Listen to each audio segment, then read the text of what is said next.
Good morning. My name is G. Park, and I'm the facilitator for the New Orleans Task Force. I'm just going to go down and introduce everyone at the table, starting from the far end. It's Rosanna Cruz, and she is the Deputy Director of VOTE, which is a community organization. It's called Voices of the Ex-Offender. And sitting next to Rosanna is Norris Henderson, and Norris is the Executive Director of VOTE, and they're both our community representative for the task force. Sitting next to Norris is Colin Reingold. He is a staff attorney with the Public Defender's Office. Sitting next to Colin is Michael Bradley. He's the Deputy Chief Public Defender of the Public Defender's Office. And next to Michael is Andre Maddox, and she's the Director of Social Services at the DA's office, in the District Attorney's Office. And so, a brief recap of what we've been doing for the past year. We left the conference, so almost everyone who's here today was also, or their office was also represented when we were here last October. The one person who's missing from our task force this morning is our judge, Judge Lori White. She actually intended to be here, but some other things came up and she couldn't make it, but she was here last year and she intended to be here this morning as well. So when we left October of last year, we were really excited about the task ahead of us, and we probably met every 2 weeks after we returned to New Orleans. We probably had like 5 meetings of, the latter part of last year, trying to figure out what it is that we wanted to focus on. And much like other groups, you guys, we also kind of spent our wheels a little bit. We talked about bond setting and pretrial release, because at the same time as we were having conversations, there was a greater community conversation about our jail population, jail size, and all of that. New Orleans is in the cusp of building a new jail facility. And so there's been a lot of community discussions about how big the jail should be. So we were trying to get ourselves inserted into that conversation, but then we soon learned that the Vera Institute of Justice received a much bigger grant than what we had, a $500,000 grant to look at their pretrial services and to try to implement a pretrial service program in New Orleans. And so we decided, instead of working on the outer fringes of their, bigger grant, we would forego that idea and focus on another area. So we turned to the police, the obvious culprits in this. And so we were looking at policing practices, and the police officer who were actually part of the task force, Marlon DeFillo, he was amazing, and he was really open about just wanting scrutiny in what they're doing. And so we talked a lot about that, about Terry stops and consent searches and the racial disparity in those searches. And as we were having a conversation, we then learned that NOPD, the New Orleans Police Department, is about to enter into a consent decree with the Justice Department.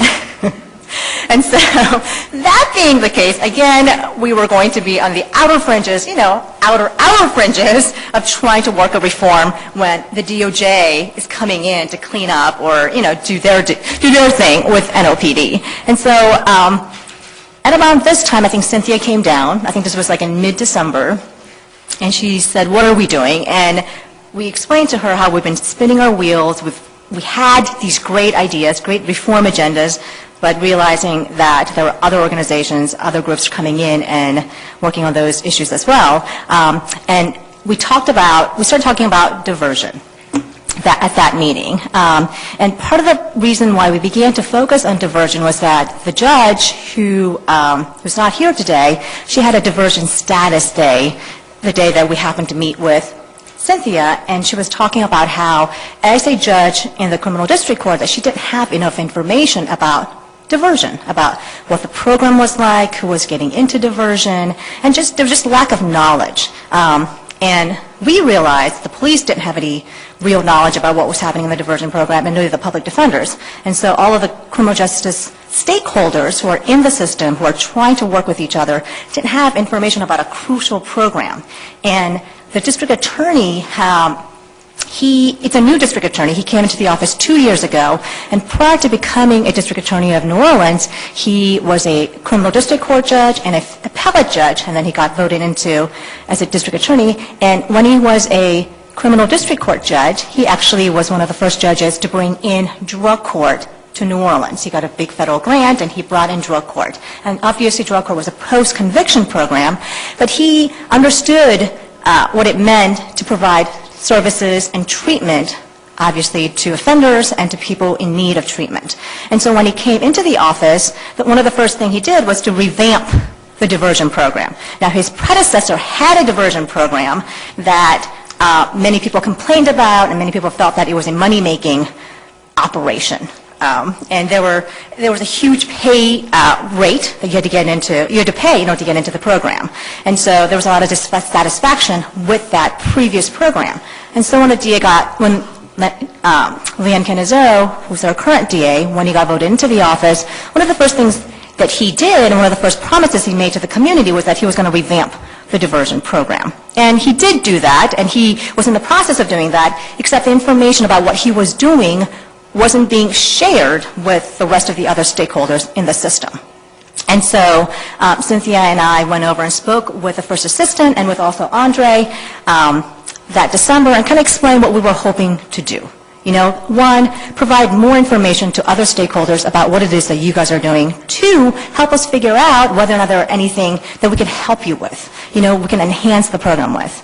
And so that's where the dialogue started. And the first assistant and Andre were incredibly gracious, because when we were initially meeting, no one at this table was willing to be like, yes, come scrutinize our organization, tell us what we are doing wrong. The judges weren't willing to do that. Public defenders obviously were a little reticent.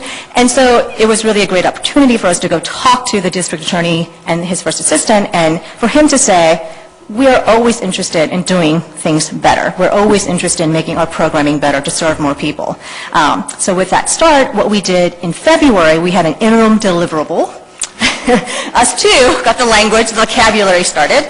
And so what we did was we had a mini luncheon where we brought panels in from other jurisdictions who talked about their diversion program and how diversion has many different faces. There isn't one face to diversion, right? Depending on your jurisdiction, depending on your population, depending on what it is that you want to do, there are many different ways you can actually carry out a diversionary program. And so we brought in some speakers with the help of, and he's also now serving as a consultant, and he will be with us, I think maybe tomorrow, today, maybe tomorrow.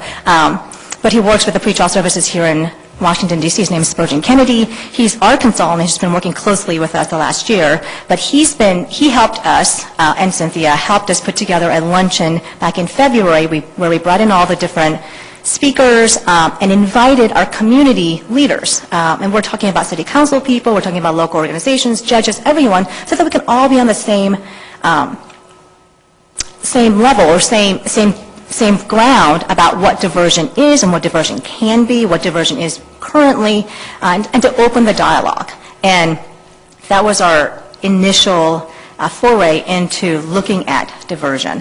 And so since February, we've been meeting on a regular basis. And the racial disparity in New Orleans it's a city that is predominantly African American. About 65, according to the most recent census, about 65% of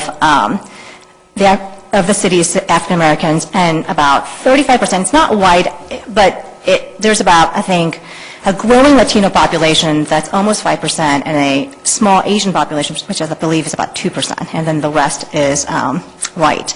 And so African Americans are overrepresented in our criminal justice system, and we expected African Americans to be overrepresented in the diversion program as well, and that actually is the truth. And so we're not talking about a huge racial disparity in the sense that African Americans are not accepted in the diversion program, or African Americans, not enough whites are being accepted into the diversion program, but we accept that there is the minority population is overrepresented in the criminal justice system. So if there's anything we can do to prevent or to help less African Americans go through the traditional criminal justice system, criminal justice proceeding, then we're doing something positive for the city. And so I think I will end with that if anyone has any questions. Because then obviously tomorrow we'll spend some time explaining what our reform is and what we hope to do in the upcoming year. Any of the panelists have any comments to add to what you said?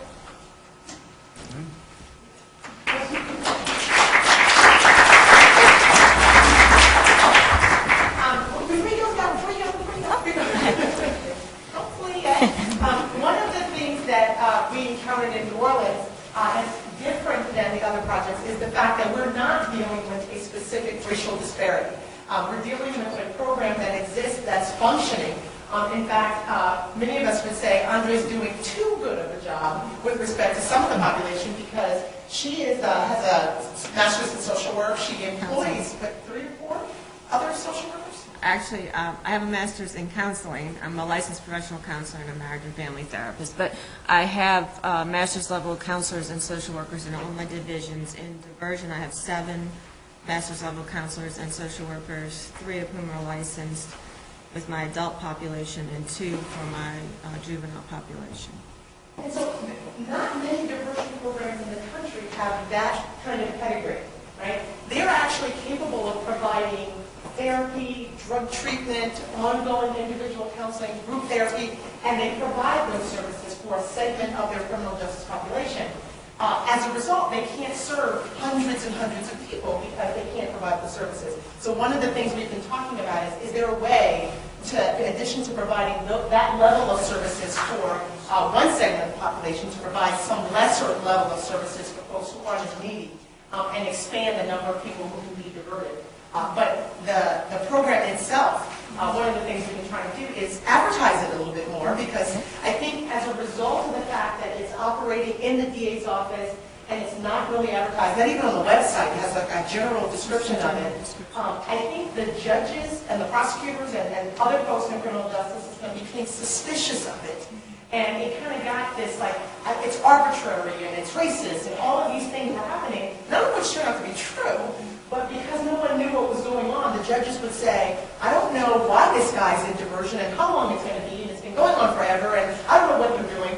And so hopefully one of the things we can do is at least educate the criminal justice system about what's actually going on, while simultaneously trying to improve it and expand diversion in a way that is therapeutic and it works for your office. We actually do have about 1,000 people at any given time on our adult diversion program. So it's fairly extensive considering the drug courts only have that population right now. In New Orleans, the drug court only has about 500 people in it, so I've doubled that. But yeah, absolutely. One of the reasons that my guys have taken on treatment as much as they have is because treatment services in Orleans Parish has been cut. Our Human Services District just laid off 11 of their substance abuse counselors in the last several months. They had done a traditional once-a-week substance abuse group for as long as 20 years that I've been around, and then that was cut out. So now all they do is intensive outpatient services as well as link people to residential. So once we lost that, we were doing psycho-ed because some of the people coming through the program didn't need traditional treatment. They needed more of a psycho-ed component. That was primarily when we were doing marijuana cases, which we don't do anymore. They're handled in a different court. So I'm only dealing with felonies now. So we started having to implement those traditional type substance abuse groups as well. So my guys have picked up a lot of the treatment component simply because it's not available in our community right now. Question. How do you fund this program? Obviously, you got a lot of credentials. That's really interesting because most of my funding comes from the city, except I just found out that we're essentially taking a $400,000 cut. So if that money is not refunded to us through the city council, the mayor's budget essentially cuts us $400,000. My program will probably take a significant cut. And that may mean that we have less people to provide these services to. But at the moment, it's city, which is primarily city funded. That's correct. Yes, through our parish. Other questions? Thank you, Nora. All right, thank you.